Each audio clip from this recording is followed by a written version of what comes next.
Hello all, welcome to exam by mission olympiad. Olympiad എക്സാംസിന് വേണ്ടി prepare ചെയ്യാനുള്ള free classes ആണ് നമ്മളിപ്പോൾ കണ്ടുകൊണ്ടിരിക്കുന്നത്.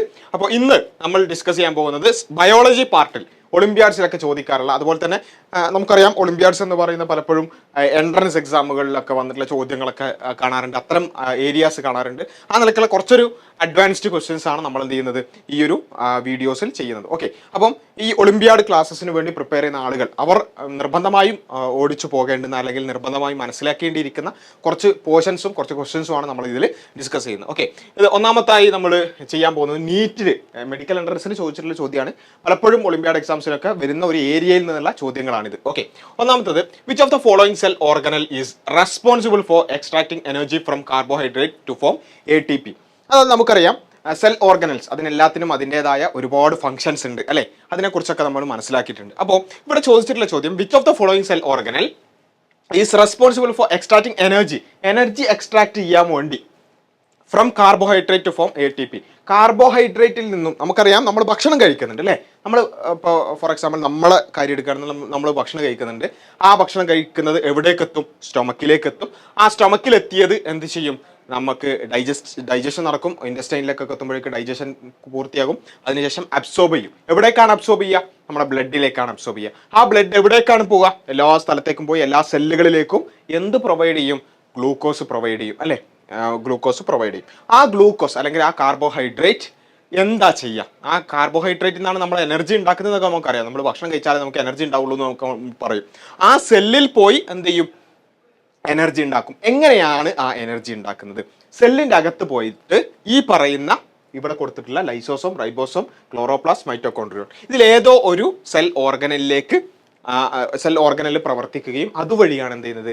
ATPs ആയിക്കൊണ്ട് അത് എനർജി പ്രൊഡ്യൂസ് ചെയ്യുന്നത്. ഇതിൽ ഏറ്റവും പ്രധാനം എന്താണെന്ന് ചോദിച്ചാൽ, ഒന്നാമത് നമ്മൾ കൃത്യമായി മനസ്സിലാക്കേണ്ടത് ഫുഡ് എങ്ങനെ നമ്മുടെ സെല്ലിലേക്ക് എത്തുന്നു, ആ ഡൈജഷൻ, അബ്സോർപ്ഷൻ, അതിനുശേഷം അവസാനം നമ്മുടെ സെല്ലിലേക്ക് എത്തുന്നത് വരെയുള്ള കാര്യം. അതിനുശേഷം സെല്ലിൽ എങ്ങനെയാണ് ഈ പറഞ്ഞ ഫുഡിൽ നിന്ന് അല്ലെങ്കിൽ കാർബോഹൈഡ്രേറ്റിൽ നിന്ന് എനർജി ആക്കുന്നത്? റെസ്പിറേഷൻ വഴിയാണ്. ആ റെസ്പിറേഷന് അല്ലെങ്കിൽ ആ പറഞ്ഞ എനർജി സിന്തസിസിന് സഹായിക്കുന്ന സെൽ ഓർഗനൽ ഏതാണ്? അതാണ് ഈ ചോദ്യം. ഓക്കെ, അപ്പോൾ ഏതാണ്? നമുക്കറിയാം, power house of the cell, energy ഉണ്ടാക്കുന്ന സെല്ലം, എനർജി സിന്തസിസ് എന്നൊക്കെ നമ്മൾ ചെറിയ ക്ലാസ് തൊട്ടേ പഠിക്കുന്ന ഒരു കാര്യം തന്നെയാണ്. ആൻസർ ഈസ് മൈറ്റോകോൺഡ്രിയോൺ അല്ലെ. മൈറ്റോകോൺഡ്രിയയിലാണ് എന്ത് ചെയ്യുന്നത്? ഇത് സംഭവിക്കുന്നത്. ഓക്കെ, മൈറ്റോകോൺഡ്രിയയിൽ ഈ കാര്യം നടക്കുന്നു. എന്നിട്ട് ഈ ഇവിടെ ചോദിച്ചിട്ടുള്ളത് കാർബോഹൈഡ്രേറ്റ് ഫോം ATP എന്നാണ് പറഞ്ഞിട്ടുള്ളത്. എന്താണ് ഈ ATP എന്ന് പറയുന്നത്? അത് നമ്മൾ കൃത്യമായിട്ട് മനസ്സിലാക്കേണ്ടതുണ്ട്. എന്താണ് ATP എന്ന് പറയുന്നത്? ATP എന്ന് പറഞ്ഞാൽ എന്താണ് എന്നുള്ളത് നമ്മൾ എന്ത് ചെയ്യണം? കൃത്യമായി മനസ്സിലാക്കണം. ATP എന്ന് പറഞ്ഞാൽ അതിൻ്റെ ഫുൾ ഫോം ചിലപ്പോൾ ചോദിച്ചേക്കാം. അഡിനോസിൻ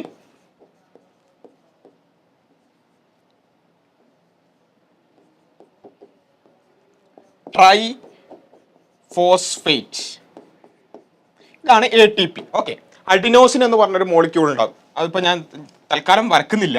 അഡിനോസിൻ മോളിക്യൂൾ, അതിനോട് 3 ഫോസ്ഫേറ്റുകൾ ബോണ്ട് ചെയ്ത ഒരു മോളിക്യൂളാണ് ശരിക്കും പറഞ്ഞാൽ. 3 ഫോസ്ഫേറ്റുകൾ ബോണ്ട് ചെയ്ത ഒരു മോളിക്യൂളാണ് ശരിക്കും പറഞ്ഞാൽ എന്ത്? ATP എന്ന് പറയുന്നത്.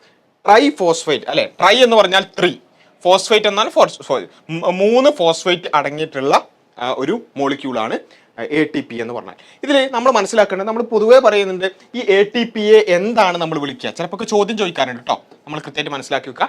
Energy currency of the cell എന്നാണ് വിളിക്കുക. എന്താണ് വിളിക്കുക? Energy currency. അതായത് കറൻസി എന്ന് പറഞ്ഞാൽ നമുക്ക് എല്ലാവർക്കും അറിയാം, പണം എന്ന് പറഞ്ഞാൽ നമുക്ക് വളരെ ആവശ്യമുള്ളൊരു കാര്യമാണ്.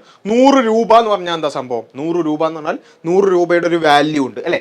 അതിന് നമ്മൾ എന്തായിട്ടാണ് ഉപയോഗിക്കുക? അതൊരു കറൻസി ആയിട്ടാണ് നമ്മൾ ഉപയോഗിക്കുക. ചിലപ്പോൾ 50 രൂപയുടെ 2 നോട്ട് അല്ലെങ്കിൽ 100 രൂപയുടെ 1 നോട്ട് ഒക്കെ കൊടുത്താൽ ആ നോട്ട് അല്ലെങ്കിൽ ആ നോട്ട് എന്ന് പറഞ്ഞാൽ എന്താ? ജസ്റ്റ് ഒരു കടലാസാണ് അല്ലേ.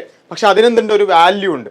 അപ്പോൾ അതാണ് കറൻസി എന്ന് പറഞ്ഞാൽ. അതേപോലെ നമുക്ക് എനർജി ആവശ്യമുള്ള സമയത്ത് ഈ ATP എന്ന് പറഞ്ഞ സാധനം നമ്മുടെ കയ്യിലുണ്ടെങ്കിൽ അത് ഉപയോഗിച്ച് നമുക്ക് എന്ത് ചെയ്യാൻ പറ്റും? എനർജി ഉണ്ടാക്കാൻ പറ്റും. അപ്പോൾ എത്ര ATP ഉണ്ടോ അത്രയും എനർജി നമ്മുടെ കയ്യിലുണ്ട് എന്നാണ് അതിൻ്റെ അർത്ഥം. മനസ്സിലായില്ലേ?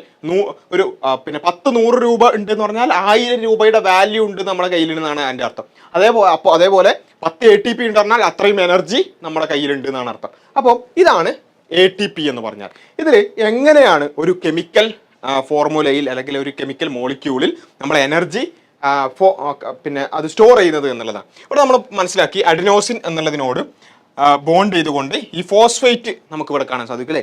ഈ ഫോസ്ഫേറ്റുകൾ തമ്മിൽ ബോണ്ട് ചെയ്യുന്ന ഈ ബോണ്ടുകളിലാണ് എന്ത് ശരിക്കുള്ളത്, എനർജി ഉള്ളത്. ഈ ബോണ്ടുകളിലാണ് എനർജി ഉള്ളത്. അപ്പോൾ ഇൻ കേസ് നമ്മൾ എന്ത് ചെയ്യാണ്, ഈ ബോണ്ട് ബ്രേക്ക് ചെയ്യുകയാണെന്നുണ്ടെങ്കിൽ, അതായത് ഈ ഫോസ്ഫേറ്റും തമ്മിലുള്ള ബോണ്ട് ബ്രേക്ക് ചെയ്യുകയാണെന്നുണ്ടെങ്കിൽ എന്ത് ചെയ്യും, ഈ ഫോസ്ഫേറ്റ് പുറത്തേക്ക് പോകും അല്ലേ. ഈ ഫോസ്ഫേറ്റ് പുറത്തു പോകും.